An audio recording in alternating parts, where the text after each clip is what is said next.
The other day some friends told me they didn't watch horror movies because every one of them was cheesy and predictable. At the time I wasn't exactly sure what they were watching to make them think that, but now I know, A Nightmare on Elm Street.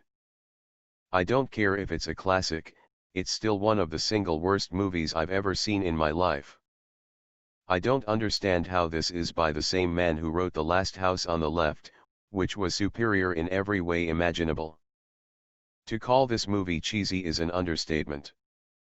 From opening to closing, the acting is some of the unintentionally funny I've seen in a horror movie ever. Some of the melodramatic lines I'm sure Wes Craven had to have laughed at when he wrote them, I'm sure. The entire movie plays out like something made for TV on Cartoon Network, and they actually show this movie on that station around Halloween. There is nothing even remotely dark or serious about this movie because it's written with the simplicity and corniness of a children's film. The actors themselves don't even look young enough to be teenagers.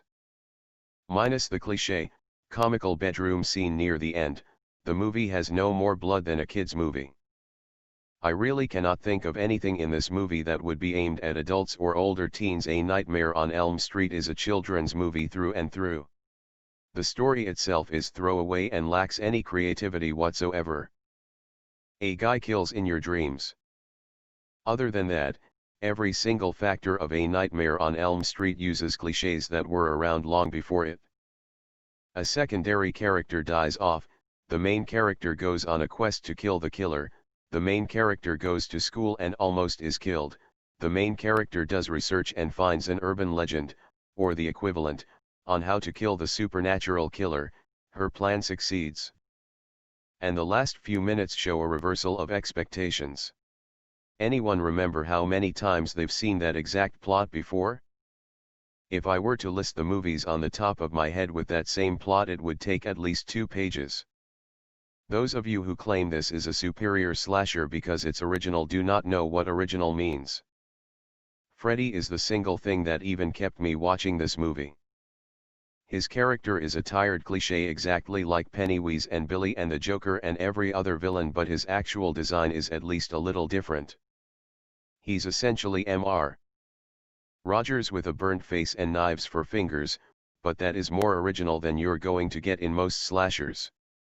It's sad to see him in such a lame movie. The only reason I didn't turn A Nightmare on Elm Street off and go to bed is because every hardcore horror fan must watch it, and I did. But I saw nothing different than every other cheese horror movie ever made. I do not like the music, it is slow and sleep-inducing. I felt melancholic emotions as I watched this train wreck. Freddy at the end, in a Home Alone sequence where he is bamboozled by a series of lame traps set by the protagonist, is incompetent and laughable.